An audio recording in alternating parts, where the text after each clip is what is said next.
Right now I got this man I love, the only one I love.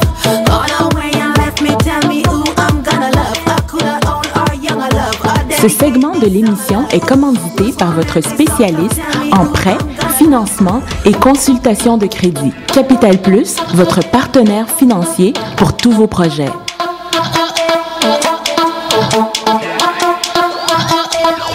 « 10h26 minutes. On a Monsieur Excellent qui sourit de ses 33.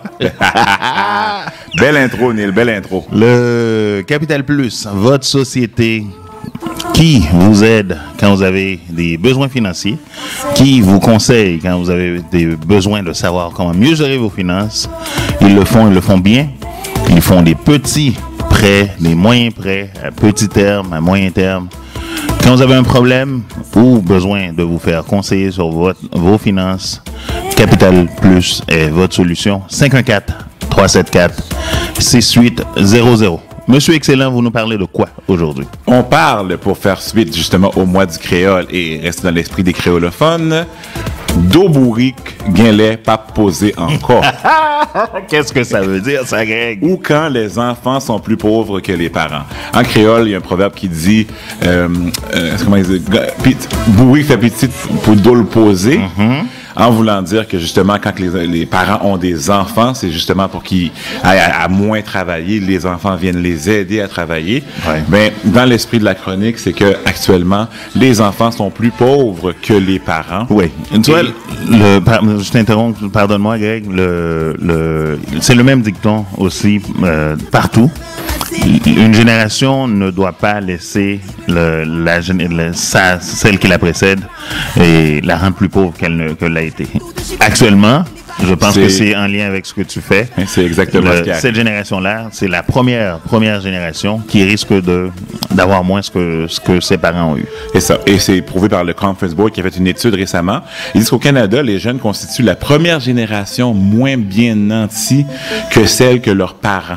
Greg, tu connais la blague? Vas-y. Il n'y a pas de problème. Même si ça les dérange un peu, ils savent qu'ils vont finir par hériter bientôt. Non, c'est une blague. Écoute, l'étude du Conference Board révèle un écart générationnel grandissant. En résumé, c'est pour la première fois qu'on constate un appauvrissement générationnel.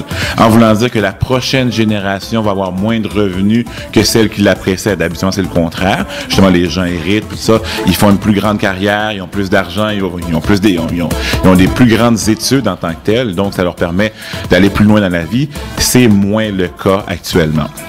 Cette enquête est fondée sur des données fiscales fournies par l'Agence du revenu du Canada pour les années 84 à 2010. Donc, on parle quand même de 36 ans. Oh, ouais, c'est beaucoup, là. 36 ans, 26 ans. Oui. Et le comptable, s'il vous plaît. Hein?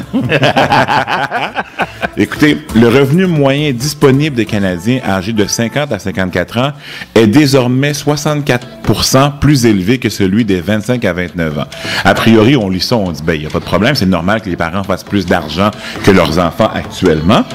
Sauf que c'est l'écart qui est grandissant. Ouais. Au milieu des années 80, l'écart était de 47% seulement. Donc, un bond de 17% durant cette période-là. Et plus l'écart se creuse, plus les enfants vont avoir de la misère à rattraper justement le niveau de vie des parents à cet âge-là. Donc, ce que je veux dire par là, c'est que la personne de 29 ans, rendue à 54 ans, si l'écart est beaucoup plus grand, elle va avoir de la misère à avoir le même niveau de revenu que quelqu'un de 54 ans actuellement. Revenu ou... De revenu. De capacité d'avoir les mêmes... accès aux mêmes choses. Habituellement, les revenus, Neil, aident tout. Okay. En voulant dire que moins tu as la capacité, il parle du revenu disponible. OK, parfait, c'est ça que je voulais. C'est ça revenu disponible moyen. Parce que en théorie, même si nos parents gagnaient, admettons, 40 000 $ et que les enfants gagnent 50 000 $, ben, ils sont capables de faire moins de choses avec ce 50 000 $ qu'eux pouvaient faire. Oui, à cause de l'inflation. Mais en même temps, tu regardes, on parle du revenu disponible moyen. OK, donc l'ensemble des gens. Dans le cas des ménages, habituellement, on se dit que deux salaires valent mieux qu'un, deux têtes valent mieux qu'une, mais l'appauvrissement est observable même au niveau des ménages. Les ménages actuels sont moins prospères que les couples de la génération précédente, où les femmes étaient moins susceptibles de travailler. C'est grave, là. Donc, OK. auparavant, il y il avait faut clarifier. un salaire, il y avait absolument. un salaire auparavant ou un salaire et demi. Maintenant, il y en a 2 foules. Même avec 2 foules, on ne sera pas capable d'avoir le revenu disponible. On explique ça comment, Greg? Ben, premièrement, le prix de l'immobilier est plus élevé. OK. Donc, acheter une maison coûte plus cher. Les emplois très bien rémunérés sont plus rares. Écoute, auparavant, là, il y avait des usines, des gens qui travaillaient dans des usines, ils faisaient comme 60 000 $ par année. Maintenant, là, si tu n'as pas un très haut niveau d'éducation puis tout ça, oublie ça, ça fonctionne pas. En plus, qu'il y a de moins en moins de travail de production pure. Là. C'est ça. Mes parents m'ont souvent dit que quand ils sont arrivés, tu quittais un emploi aujourd'hui, l'après-midi même ou le lendemain, tu trouvais un autre emploi. Sur dans la même bâtisse, souvent, tu descendais ou tu montais d'un étage et c'était réglé. Là. Ce n'est pas le cas actuellement. En plus de ça, nos parents, quand je dis nos parents, c'est pas les nôtres vraiment, mais les parents en général, se sont votés des conditions là, de travail, là. Écoute, béton. Syndicats de bord en bord puis tout ça. Ce que ça a fait aussi, c'est qu'eux, ils ont eu des très hauts salaires puis tout ça, mais souvent, ces usines-là ont quitté. Ont été ailleurs où les coûts de production sont moins élevés. Vous allez penser que je suis de gauche, hein? Vous allez penser que je suis de gauche. Mais on reviendra à cette discussion-là parce que je pense que c'est un point très intéressant que tu amènes. Moi, je pense que c'est un choix qui a été fait que de dire on va faire produire à moindre coût, supposément dans le but de rendre le tout plus accessible, versus s'assurer de maintenir des bons emplois, des bonnes conditions de salaire et produire des produits de qualité. Là, on est tombé dans c'est un autre débat complètement là, au niveau de la production. Puis, je vois que Stéphanie est là, mais il faut qu'on va revenir à l'appauvrissement générationnel. Ça sent le débat en studio-là, je vous le dis. Et en plus, la travestie, la plus grande travestie de cette étude-là, c'est que les jeunes ont souvent étudié davantage que leurs parents sans nécessairement obtenir un meilleur emploi. Absolument. Imagine, on est en train de dire qu'on a presque menti à une génération au complet, mais ça, on reviendra. Aïe, aïe, aïe. OK? Ça va être chaud, là. Finalement, les régimes de retraite sont différents. Donc, les revenus de retraite, non seulement on va avoir un revenu moins élevé actuellement, mais on va cotiser pour plus de gens et nous-mêmes, on va avoir moins d'argent dans nos poches à notre retraite si nous ne la prenons pas nous-mêmes en main. Ouais, mais tu vois, juste là-dessus, Greg, je ne veux pas interrompre, mais pour moi, c'est parce que ça vient me chercher. L'intellectuel de gauche. Non, c'est parce que ça vient me chercher, parce que moi, j'ai toujours entendu ça, j'ai toujours compris.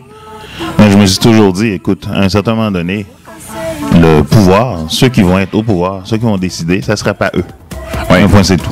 Ouais, mais et les engagements, si on n'est pas capable de tenir certains engagements qui sont exagérés, on peut les revoir et les renégocier. Donc, ça va être à notre génération, de dire que nous ne paierons pas les revenus de retraite que l'ancienne génération se sont votés. Ce qui ne tient pas, ne tient pas. Mais ça, on va rouler là-dessus. Là. Parce que je suis en train de mêler de ta chronique. Je me tais. Je ne parle plus. Bon, la tendance est lourde. David Stewart-Patterson, qui est le vice-président du Conference Board et co-auteur de l'étude, nous dit « Si nous regardons les 30 dernières années, le revenu réel gagné par les travailleurs les plus jeunes a à peine bougé après l'inflation. Hey, c'est majeur, Neil. Là. C'est majeur. Puis l'inflation n'était pas tellement, il y a 30 ans, peut-être un peu plus, mais dans les derniers 10 ans, là, l'inflation n'était pas un gros facteur. Là. Mais bon, on reviendra. Entre autres.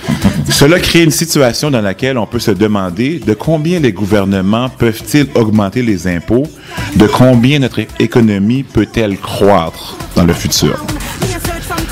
Et il continue, il dit, il faut que les revenus d'emploi moyens augmentent dans les prochaines années. Il ne nous dit pas comment, mais il nous dit ça. Il dit, pourtant, les jeunes Canadiens accusent un retard à cet égard. Or, cette tendance pourrait se révéler lourde de conséquences pour les employeurs, les syndicats, les gouvernements et les collectivités, parce qu'il dit, plus les gains des jeunes travailleurs restent à la traîne, on risque de voir aussi, dans notre société, des conflits croissants entre ceux plus âgés qui sont mieux nantis et ceux plus jeunes qui le sont moins. Ben, c'est exactement ce à quoi je me... Soit la génération des baby boomers va avoir été, je m'excuse, en partant au baby boomers, ils vont avoir été égoïstes du début à la fin. On a mis la table pour la dernière demi-heure qui va être chaud, discussion, le débat d'idées, et bizarrement, tous ceux qui pensaient que j'étais un gars de droite, là, vous allez m'entendre, et habituellement mes positions ne sont pas nécessairement très de droite. On fait une petite pause musicale avant de revenir à notre débat. Merci beaucoup, Greg. Ben, je vous en prie. D'avoir mis le piment sur la table. Vous écoutez Montréal Pluriel.